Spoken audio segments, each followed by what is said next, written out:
Global soundtrack. Latin American culture extends its influence worldwide. Sarah Burke, Bureau Chief for Mexico, Central America, and the Caribbean, The Economist. Soundtracks, screens, and bookshelves will feature a Latin American flavor in 2026. The region's cultural industries, once thought peripheral, have become central to global entertainment. From Puerto Rico's Bad Bunny and Mexico's Peso Pluma topping charts in the United States to Netflix pouring billions into Mexican productions, the region's artists are winning audiences among Latin Americans, Hispanics in the United States and beyond. Latin America is no newcomer to the exporting of culture. The novels of Gabriel Garcia Marquez, a Colombian, and Mario Vargas Llosa, a Peruvian, enchanted readers in the 20th century. The three amigos of Mexican cinema, Guillermo del Toro, Alejandro Inarritu, and Alfonso Cuarón, have long been fixtures at the Oscars. Telenovelas have traveled from Mexico to the Middle East. What is different now is the breadth of their reach. Latin America's 500 million mobile users are some of the world's most avid social media consumers, spending far longer on YouTube and TikTok than the global average. Another factor is the diaspora, especially in the United States, which is home to more than 60 million Hispanics, nearly one-fifth of the population.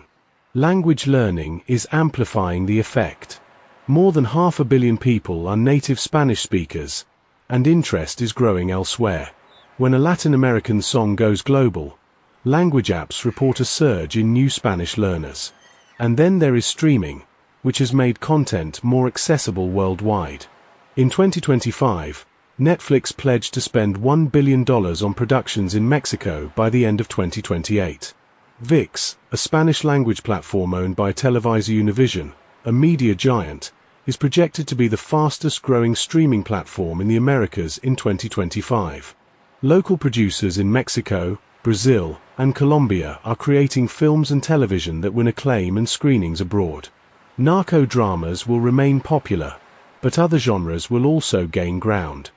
Under the Flags, The Sun, a Paraguayan documentary about the country's years of dictatorship, won prizes on the European festival circuit in 2025. Governments are helping in some places.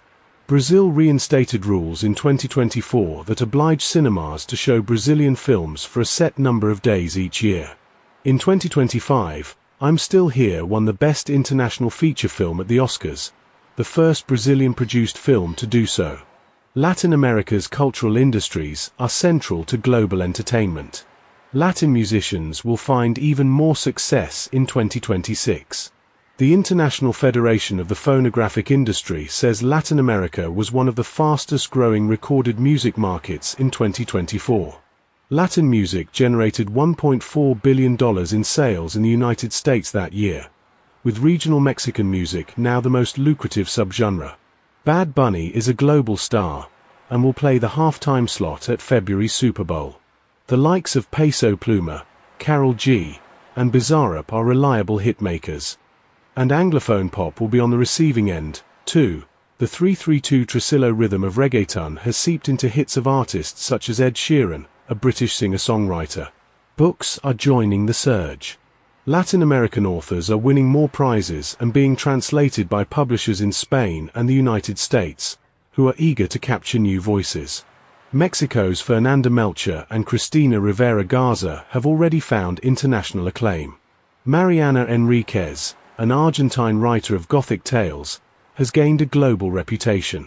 Even podcasts have begun to cross borders. Caso 63, a Chilean sci-fi drama, has been adapted into Portuguese, Hindi, and now an English version starring Julianne Moore and Oscar Isaac. Visual art from the region is gaining fresh momentum, too. Museums in New York, London, and Madrid are devoting more space to Latin America, and Art Basel Miami Beach has become a showcase for its galleries. Younger names such as Oscar Murillo, Adriana Varija, and Tanya Candiani are joining global circuits like the Venice Biennale. In 2026, Latin America will not merely add color to global culture but will help to shape it.